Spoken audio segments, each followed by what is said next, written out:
Hey everyone, welcome back to my channel. My name's Bree. If you haven't subscribed yet, I would love to have you.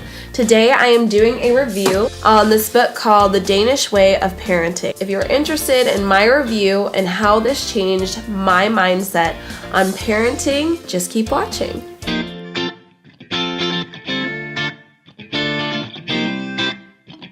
So I originally picked this book up because one of my girlfriends had said it was an incredible book, she really liked it, and I was looking at the reviews and it had outstanding reviews.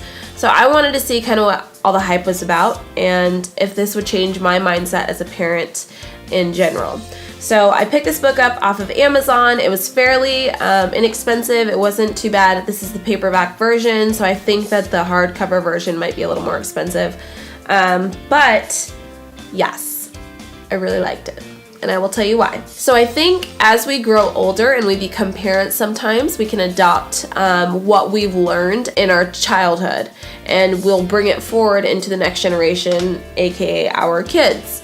And I knew I wanted to change a couple of things as a parent going into parenthood and raising my two children. So I picked up this book originally because I wanted to know what made Danish people so happy. Why are these people so happy? I wanted to know.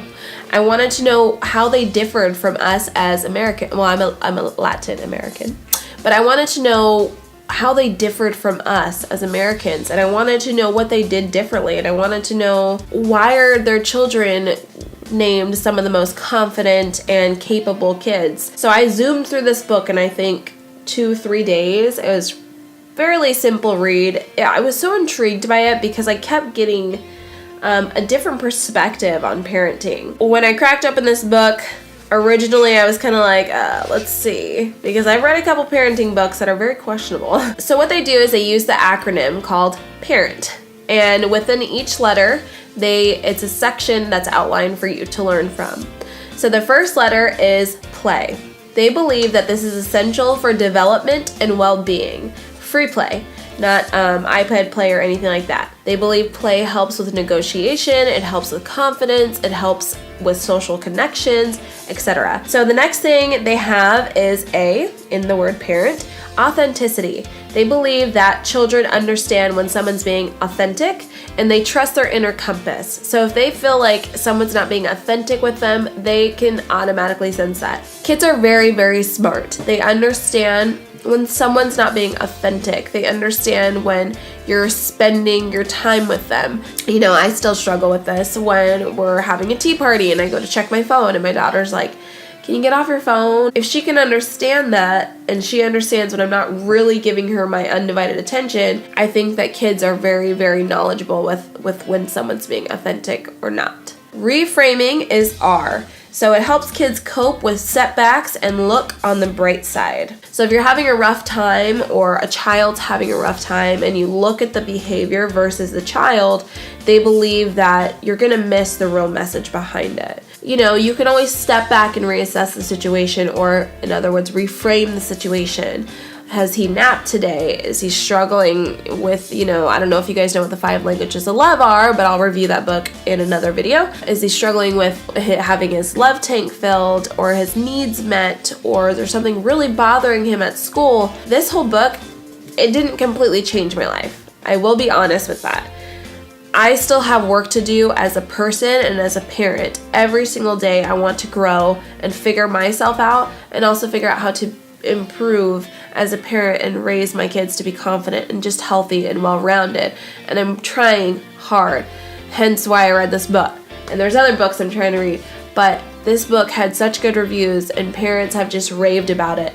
And I want to understand that more, and I want to understand how to, just improve as a person and as a parent, as a mother. So, yes, I will say that this book was awesome, but again, it's not like it changed my life in some crazy way. I'm just learning how to simply be a better person and parent. So empathy is the next one in the word parent.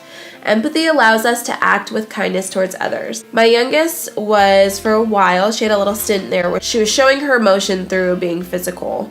So if she was frustrated, it'd be like, I'm physical with you. Whereas my older one has obviously, she's past the age where she's able to communicate it. Hey, this is what's going on. So my youngest was hitting for a while, and I taught her, I said, look, you need to be soft. And I would show her, try to teach my kids love and being soft with one another and ourselves. It's so good for your children to know, like, if someone's hurt or has fallen down. Bless me. Goodness. So sick of these allergies. Oh. But it is really good for kids to understand empathy and what it means to act with kindness towards others. Now, I tell my kids all the time, don't let people treat you nasty, because some people will. They're on this like streak of negative. But I do try to show my kids, like, you know, if a child's fallen down or whatever it may be, oh, he's hurt. Is he okay? Let's go check if he's okay. But again, that's different. I do teach them as well. Please do not let people be nasty towards you. You let someone know, or you let that person know, like, I can't associate with you. And then N, no ultimatums, means no power struggles, lines in the sand, or resentment. This one I still struggle with. Like I said, this book didn't change my whole life. It just really gave me a different perspective, and I try to use certain things from this book when it comes to my parenting. We still struggle with ultimatums. I feel like, though, children are very subjective when it comes to the way you parent, so I feel like ultimatums have worked for us, whereas if I say with my oldest, like, okay, if you don't listen right now, you're gonna go have to take some alone time. And my oldest is like, no, because we all like being around each other, me and my kids. I need space from them sometimes too, though. That is a struggle for us. So it's something I'm still working on. And I still do go back to this book sometimes to just refer back to certain things they've said or things I read, so on and so forth. We do like hold their hands and like get down on their level and say, like, this is why you went to timeout. Please listen. You know, please understand that I'm not mad at you, but you need to start listening. You need to pick up, you know, your toy and put it back in your room before this place is a huge disaster. And we try to just be reasonable in our family, but we also try to understand that we're human. Okay. Togetherness is a way to celebrate family time on special occasions and every day. And it's a simple yet meaningful way to foster a close bond. So I do have a thing with my kids where I get on the couch for a while and I will just chill out with them and just relax and just put a bunch of blankets all over us, and they can crawl on me and I can snuggle them, and then we put the TV in front of us, and it doesn't, I don't think it necessarily discourages against TV. I don't recall, let me see. So this togetherness does focus around being genuinely together. So something me and my kids like to do is we like to sing. I love singing with my kids. It's just a good, like, I could tell they bond with me and they look at me in the eyes when they're singing and they're so like passionate about it, and they like go off on all these notes and they love it.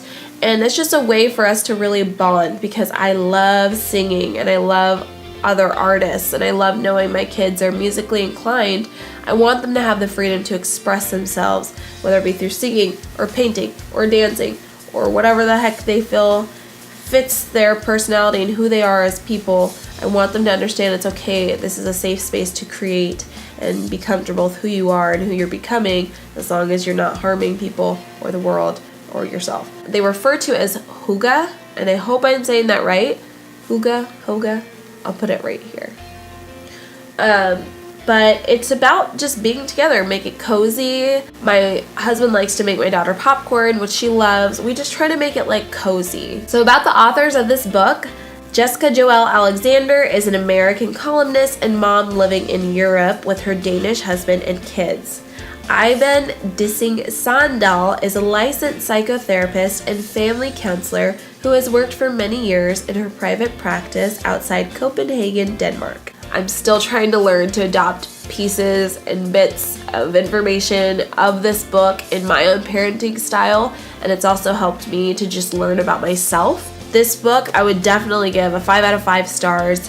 I'd highly recommend picking it up. Excuse my voice. I am so like stuffed up and not feeling well. If this book has changed your parenting style in any way, let me know in the comments below. And I hope you guys have a fantastic day. Please subscribe if you haven't already, and I will talk to you in our next video. Bye guys. And I will be here drinking coffee.